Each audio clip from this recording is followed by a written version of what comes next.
భావ మమతల భావ కవితలి శుభలేఖలు కావాలి బ్రహ్మ కలిపిన జన్మముడులకు సుముహూర్తం రావాలి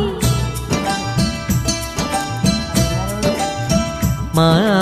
7 అడుగుల జోడు నడకలు ఊరంతా చూడాలి వేలు విలువని తోడు ఇమ్మని అక్షింతలు వేయాలి ఇన్నాళ్ళు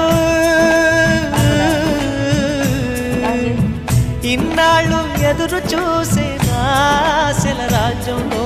రాణిని తీసుకువచ్చే కళకళ కనబడగా గుండె గూటికి పండుగొచ్చింది పండు వెన్నెల పంచుతుంది మబ్బుల్లో జాబిల్లి ముంగిట్లో దిగుతుంది నా ఇంట్లో దీపం పెడుతుంది